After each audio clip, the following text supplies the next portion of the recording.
दोस्तों आज हम बात करेंगे जजेस के बारे में।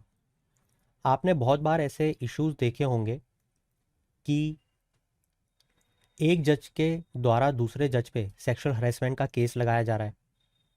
इनफैक्ट आपने ये भी देखा होगा कि एक ही कोर्ट में दो अलग अलग जज दो अलग अलग बेंच में बैठ रहे हैं और दो डाइवर्जेंट डिसीजंस दे रहे हैं किसी भी एक मैटर पे। आपने ये भी सुना होगा कि ये जो दो डाइवर्जेंट डिसीजंस निकल के आते हैं, जहाँ पे किसी भी एक एग्जाम्पल को आप पकड़ लो, जैसे कि इस एरिया में यहाँ पे पार्क बनना चाहिए या नहीं। एक जज ने बोला हाँ बनना चाहिए, दूसरे ने बोला नहीं बनना चाहिए। सेम कोर्ट, अलग बेंच। फर्स्ट वाला जज बोलता है कि सेकंड जज जो है वो ये डिसीजन इसलिए दे रहा है क्योंकि वो XYZ पॉलिटिकल पार्टी को फेवर करना चाहता है। और सोचो दूसरा जज ये क्लेम करे कि फर्स्ट जज इसलिए डिसीजन देना चाहता है क्योंकि वो दूसरी पॉलिटिकल पार्टी को फेवर करना चाहता है, न कि मैं। ये तो एक टसल का मैटर हो गया, क्योंकि आप जानते हो हमारे संविधान में इंटीग्रेटेड और इंडिपेंडेंट जुडिशरी बनाने के लिए हमारे आर्टिकल्स में बहुत सारे प्रावधान दिए हैं।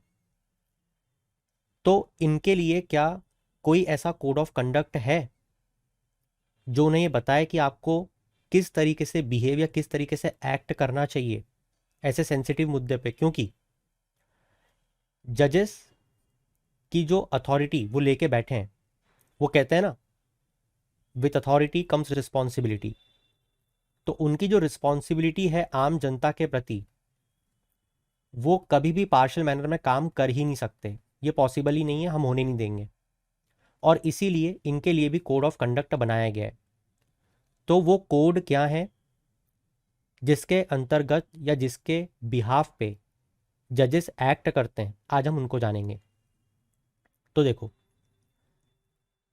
सबसे पहले जो सुप्रीम कोर्ट ऑफ इंडिया है, उन्होंने फुल कोर्ट मीटिंग में फुल कोर्ट मीटिंग में, इसको आप ज़रूर कोट कर सकते हो कहीं पे अगर आप किसी से बातचीत कर रहे हो, किसी आंसर को लिख रहे हो। इन 1997 फुल कोर्ट मीटिंग में 1997 यूनानिमसली अडॉप्ट किया था एक चार्टर को, अडॉप्टेड अ चार्टर। उस चार्टर का एक थीम लाइन था जो कि बहुत बहुत ज़्यादा इंपॉर्टेंट है। Let me change the pen so that you remember it. Restatement restatement of values of judicial life, of judicial life. अब आप में से कौन ये बात नहीं समझ पा रहा कि यहाँ पे वैल्यूज की बात चलेगी? मतलब कि किसी एक्ट को करते हुए जजेस को किन वैल्यूज का ध्यान रखना चाहिए। ठीक है, तो चलिए देखते हैं। हम लोग शुरू करते हैं उस स्टेटमेंट से जिस स्टेटमेंट को हर कोई जानता है। जैसे एग्जाम्पल के तौर पे, अगर जजेस के पास कोई केस आया है और उस केस से जजेस किसी भी तरीके से इन्वॉल्व है, इधर डायरेक्टली और इनडायरेक्टली, तो उन्हें वो चीज़ बतानी चाहिए किसको, जो केस लेके आया है या जिसके अगेंस्ट केस है। और अगर वो बोलता है कि मुझे दूसरा जज चाहिए, तो उन्हें उस केस से हटना चाहिए। ये आपने सबने सुना होगा, राइट? इसी के साथ साथ आपने ये भी सुना होगा जस्टिस के बारे में। ये जो वैल्यू है ये बहुत बहुत ज़्यादा इंपॉर्टेंट है, जस्टिस। हम कोर्ट या जजेस के सामने किस चीज़ की गुहार लगाने जाते हैं? जस्टिस की। गांधी जी क्या बोल के गए? Justice delayed is justice denied. तो यहाँ पे जस्टिस का मतलब क्या है और ये जस्टिस इनके बिहेवियर कोड ऑफ कंडक्ट से कैसे रिलेटेड है, ये समझने वाली बात है। तो यहाँ पे जो कंडक्ट होगा जजेस का या जो बिहेवियर होगा वो इम्पार्शियल होना चाहिए। मतलब ऐसा नहीं लगना चाहिए जनता को कि ये पार्शियल मैनर में काम कर रहे हैं। ठीक है? और जस्टिस सिर्फ देना जजेस का काम नहीं है। Justice must not merely be done but it must also be seen to be done. समझ में आया आपको? जस्टिस जो है वो सिर्फ डिसीजन देने से नहीं मिलेगा, जनता को ये लगना भी चाहिए कि हाँ जस्टिस हुआ है। And so justice must not merely be done but it must also be seen to be done. और ये जब दिखेगा जनता को, जब जजेस हमारे इम्पार्शियल मैनर में डिसीजंस देंगे, काम करेंगे। क्लियर हो गई बात सबको? ठीक है। अब जब इम्पार्शियल मैनर में काम करेंगे तो हमारी जुडिशरी की जो क्रेडिबिलिटी है क्या वो बरकरार होगी? जवाब है हाँ।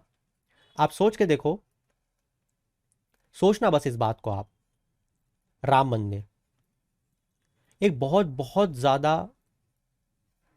ज्यादा कंट्रोवर्शियल इशू है ना? और देखो, इसको रिलीजन पे मत सोचो, एग्जाम के पर्सपेक्टिव से सोचो। देखो ये बहुत कंट्रोवर्शियल मुद्दा है, आप सब जानते हो बाबरी मस्जिद कैसे रिलेटेड है, राम मंदिर एक दूसरे कैसे रिलेटेड है, कम्युनल क्लैशेस हो चुके हैं कई सालों तक।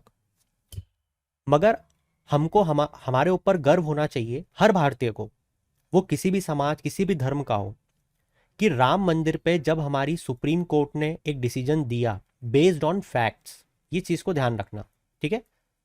बेस्ड ऑन फैक्ट्स, हमारी जुडिशरी कोई भी डिसीजन, आपको मैं एक बहुत अच्छी बात बताता हूं, आपने शायद ये बात सुनी भी हो, वरना मैं आपको सुनाता हूं। बहुत बार जब जजेस के सामने केस जाता है, आप विश्वास मानो, वो इतने एक्सपीरियंस रहते हैं, उन्हें पता होता है कि लॉयर झूठ बोल रहा है सच बोल रहा है। उन्हें यह भी पता होता है कई बार कि इसने एक्चुअली में मर्डर किया है या नहीं किया है, बट देन टू उनको वही डिसीजन देना होता है जो उन्हें फैक्ट्स के दम पे दिखाया जाता है। अब ये एक बहुत अच्छी चीज़ भी है, क्योंकि जब फैक्ट्स के दम पे डिसीजन दिया जाता है तो उनकी डिस्क्रिशनरी पावर खत्म हो जाती है। जो हमारी जुडिशरी है ना, वो डिस्क्रिशन पे काम नहीं करती है कि आज जज साहब का मूड अच्छा है तो दे दिया हाँ, और वरना खराब है तो बोले इसको तो फांसी पे लटका दो। ऐसा नहीं चलता है, ठीक है? तो ये हम सब ने डिसीजन क्यों माना? क्योंकि उस संस्था की उतनी क्रेडिबिलिटी है। आज अगर जुडिशरी कोई डिसीजन देता है तो उसे हर कोई मानता है, आम जनता को छोड़ो, आईएएस आईपीएस ऑफिसर को लाइन में लगा देती है जुडिशरी, ठीक है? तो ये चीज। इसके बाद जैसे इलेक्शन, अब जज जो है वो सोचो इलेक्शन को कंडक्ट कर सकता है क्या? किसी भी, मैं ये जनरल इलेक्शंस, स्टेट इलेक्शंस की बात नहीं कर रहा हूँ, जैसे किसी क्लब का इलेक्शन हो गया, नहीं, उसको मंजूरी कैसे दी जा सकती है, राइट?